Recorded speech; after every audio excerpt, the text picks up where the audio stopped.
Assalamualaikum warahmatullahi wabarakatuh. Halo teman-teman, masih bersama saya di channel Mas Dito Barda. Sebelumnya di part 1 kita tidak tampilkan orangnya ya untuk sesi tanya jawabnya. Spesial untuk di part 2 ini kita tampilkan Mas Alvinnya. Halo Mas Alvin. Halo. Oke, sehat kabarnya? Alhamdulillah. Oke, kira-kira pertanyaan apa yang mau disampaikan Mas Alvin untuk di part 2 ini, dan jawaban apa yang mau saya berikan? Kita langsung ke Q&A-nya aja. Oke? Siap. Halo Mas, gimana kabarnya, sehat? Oke, sehat Mas Bro. Gimana Mas Alvin, sehat? Kemarin kan kita udah di part 1 udah nanya-nanya banyak nih. Ya. Sampai ke pengiriman yang ikan rusak. Nah, kalau boleh tahu, kira-kira ikan yang didatangkan dari mana saja? Dan apa perbedaannya nih, kalau boleh tahu? Ya, kalau untuk ikan, kebetulan kita datangkan dari mana aja ya Mas ya, dari seluruh waduk ya. Dari Jawa Barat, dari Jawa Tengah, paling jauh itu Jawa Timur. Itu juga kalau terpaksa, kalau dari Jawa Timur yang rute paling jauh lintas provinsi. Caranya juga beda-beda. Bedanya kalau dari Jawa Barat itu sistemnya pakai plastik ya Mas ya. Iya. Pakai plastik, dipak di plastik karena waktunya hanya 5 jam. Dan itu biasanya memang sesuai porsinya. Nah, kalau dari Jawa Tengah bedanya, terutama dari Waduk Kedongombo ya, dari Solo ke Kedongombo itu pakai blong, pakai blong fiber itu loh Mas.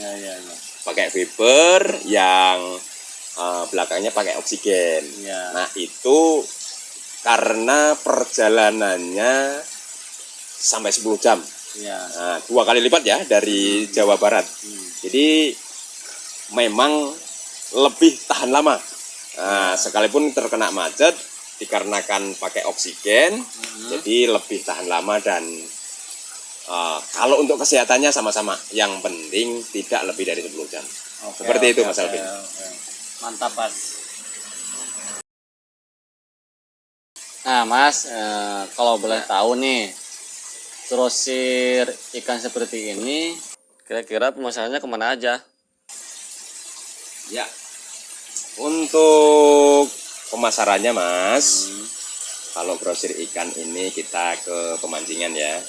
Pemancingan, bakar ikan, terus pasar ya, pasar masuk, terus ranting-ranting. Memang sih kita untuk ngambil keuntungannya nggak terlalu besar, tapi yang penting lancar dan kita syukuri. Terus tidak kalah penting, konsumen nyaman bermitra dengan kita, itu yang terpenting. Nah Mas, gimana sih kuncinya supaya konsumen tetap nyaman bermitra dengan Mas nih? Gimana gitu? Oke, kuncinya supaya konsumen tetap nyaman ya bermitra dengan kita, harus selalu ada ikan. Itu pertama. Harus selalu ada ikan dan harus sesuai ukuran. Kenapa Mas? Karena ukuran ikan ini menjadi penentu bertahan tidaknya konsumen sama kita. Tidak kalah penting ya, di hari-hari besar kita juga harus selalu siap sedia, baik ikan maupun ukuran.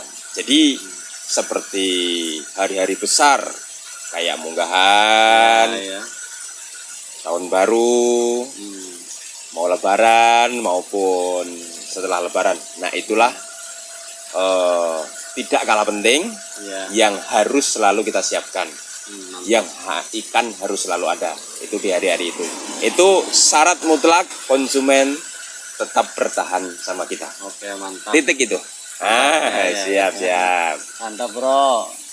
Nah, Mas, gimana sih cara mengatasi kalau omsetnya lagi turun drastis?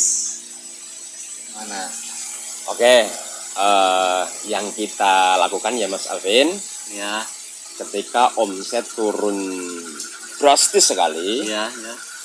kita pertama tetap bersyukur. Pertama, itu yang biasa kita lakukan. Sekalipun omset lagi turun, kita tetap bersyukur. Jadi kita nggak boleh ngeluh, putus asa, tidak. Kita tetap bersyukur. Iya. Nah, itu yang kita lakukan. Terus langsung kita lakukan analisa dan evaluasi. Iya, iya. Kita catat tuh pengeluarannya berapa, Nah, biasanya berapa, kok jadi turun sekian. Kita analisa, evaluasi langsung. Jadi tidak pakai lama. Gitu. Jadi biasanya apa sih yang membuat omset ini menurun? iya, iya. Bisa jadi dari ada di lapangan lagi banting harga tuh. Nah, Ya, bisa jadi. Bisa jadi harga kita kemahalan, kita nggak sadar, ya kan? Ini pelanggan ini ngambil ikannya menurun. Iya, iya. Ya jadi kan berpengaruh ke omsetnya tuh, Mas. Nah, langsung kita lakukan evaluasi, terus kita introspeksi, kita lakukan musyawarah bersama tim supaya omsetnya kembali seperti semula. Itu yang kita lakukan.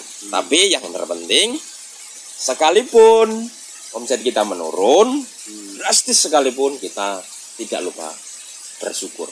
Itu yang terpenting. Iya, iya. Seperti itu Mas Alvin ya. Oke, makasih Mas. Nah, Mas, selama ini pernah nggak punya pengalaman pahit sehingga ingin menutup lapak? Gimana tuh? Oke, terima kasih. Ini pertanyaannya saya kira berbobot sekali nih, karena memang ini kaitannya dengan karir saya ya di ikan Indonesia ini. Saya kira ini pertanyaan luar biasa, berbobot. Jadi gini, Mas Alvin, pengalaman pahit ini memang apakah hanya saya yang merasakan atau orang lain? Tapi memang dulu pernah. Jadi dulu pernah ketika ada pengiriman ikan yang kalau saya bilang apa ya, bisa dibilang itu namanya, kalau disebut namanya ikan perak. Nah, ikan perak kalau bahasa kerennya itu ikan Taiwan gitu Mas. Nah, ikan Taiwan itu belum tahu itu. Selain saya ikan perak itu dengan ciri dia Gimana? ikannya itu kulitnya kasar Mas. Jadi begitu dipegang seperti ini, berus-berus gitu. Ya kasar lah, kasar. Jadi kasar. Dia matanya itu udah kalau bisa buta Mas, nggak bisa ngelihat gitu. Jadi matanya putih seperti itu. Jadi itu biasanya yang saya alami itu biasanya pembawaan ikannya, pembawaan sopir atau kelebihan oksigen. Kan kita pakai blong ya biasanya yang seperti itu. Terus ikan itu ya membuat kita itu serba bingung Mas. Jadi gimana nggak bingung ya? Di pemancingan kita nggak masuk. Kenapa ya? Karena memang kualitas udah nggak bagus. Jadi ikannya udah nggak seger. Karena itu tadi salah satunya matanya udah putih. Nah, terus kulitnya kasar ya, atau kasar lah kalau bahasanya. Gitu. Jadi itulah yang membuat kerugian kita bertubi-tubi. Bertubi-tubi itu kan harus kita banting Mas harganya Mas. Kita banting sangat murah sekali. Itu sama aja dengan ikan mati, walaupun hidup tapi sama aja dengan mati. Dan gitu. Nah, itulah akhirnya dulu sempat kita kebobolan sampai hampir 80 juta ya. Hanya beberapa kali pengiriman dikarenakan ikan perak itu tadi, atau ikan Taiwan kalau bahasa kerennya. Iya, ikan Taiwan itu cuma kita mungkin ada ikan Taiwan. Ternyata ikan Taiwan itu kasar Mas. Kasar, kulitnya dipegang aja kasar gitu loh. Jadi itulah ikan yang rusak, yang membuat kita sempat merugi sangat besar dan ya mau nutup lapak pada waktu itu. Sempat apa terpuruk atau gimana gitu? Ya tentunya ya namanya kerugian besar Mas. Kerugian besar ya, kita otomatis ngedon. modal ya hampir habis karena untuk kerugiannya terus menerus, dan kita down, sudah kita tutup aja lah. Benar-benar Gitu. frustasi gitu. Frustasi kalau bisa udah habis frustasi, udah kehabisan akal kok kan seperti ini terus gitu. Makanya kita bingung. Udahlah, akhirnya kita evaluasi, kita bangkit, terus kita kembali semangat.